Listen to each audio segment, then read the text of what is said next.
Assalamualaikum semua dan salam sejahtera. Hari ini kita nak belajar differential equation di bawah subtopik separable variable. Okey, jadi seperti namanya separable iaitu dipisahkan, boleh pisah. Okey.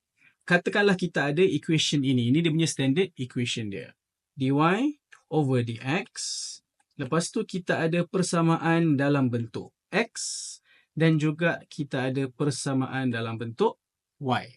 So, seperti namanya separable, kita akan separatekan X dan juga Y. Okey, tapi nak separate macam mana ni? Yang mana sebelah kiri, yang mana sebelah kanan? Okey, kita dah belajar daripada sekolah dulu. Usually, Y akan duduk sebelah kiri equals to X dekat sebelah kanan. Ataupun kita sebut sebagai a function in terms of X. Maknanya, Y equals to something yang dalam sebutan X. So, apa kita buat? Kita akan bawa Y ke sebelah kiri dan X ke sebelah kanan. Okay, jadi bila kita asingkan mereka, kita bawa Y ke sebelah kiri dan X ke sebelah kanan, maka kita akan dapat 1 over GY. Lepas tu kita ada dy dx tadi kan? dy dx equals to fx.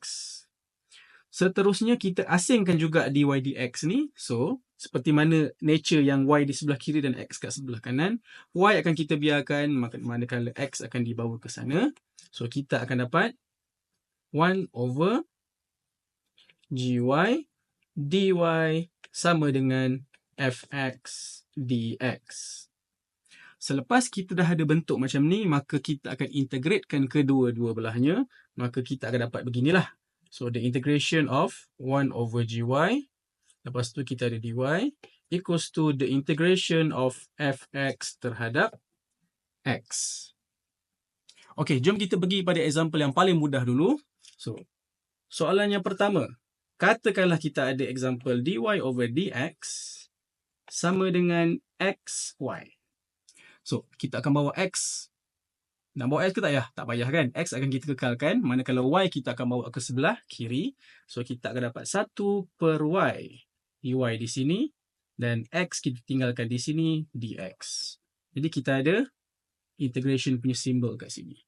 So, kita integrate 1 per y dapat apa? Dapat ln y. So, kita ada ln modulus y sama dengan integrate x akan dapat x kuasa 2 tambah c. Okey, perasan tak dekat sini, saya tak buat plus c. Saya cuma buat kat belah sini. Okey, sebab apa? Kalau kita buat plus c kat sini pun, dan apabila kita kumpulkan c ni dengan c ni, dia akan jadi constant juga. Okey, so maknanya, satu constant dah mencukupi. Dia dah mewakili kedua-dua belah persamaan ni. Okey, jadi biarkan begini. Katakanlah soalan ni memang spesifik, dia minta kita tinggalkan jawapan dalam sebutan X. Maknanya kita kena biarkan Y equal to X semua kat sebelah kanan. So, apa kita buat? Kita apply exponent kat kedua-dua belah. Okey, maka kita akan ada E ln Y sama dengan E X square per 2 tambah C. Okay, dan dalam indeks pun kita tahu yang kalau kita ada EX square plus C, EX square over 2 plus C ni, kita boleh asingkan mereka. So, kita ada EX square over 2 dengan EC. So, E ln Y ni boleh cancel, maka tinggallah Y sahaja kat sebelah kiri. Modulus tak payah bawa turun, sebab modulus tu dia hanya syarat bila dia berada sebagai ln. Okay, sekarang dia jadi Y sahaja, Y boleh jadi positif, boleh jadi negatif, tak ada masalah. So, lepas tu, kita pun tulis balik E X square over 2. Kemudian EC ni sebenarnya, kita exponent kuasa constant is just another constant. Sebab exponent pun constant juga. So, kita boleh assign EC ni kepada satu constant baru dan biasanya kita tulis sebagai A. Okay, so kita pun tulis macam ni lah dulu nak bagi faham A. Di mana A adalah EC. Maka jawapan akhir kita ialah Y equals to A E X square over 2.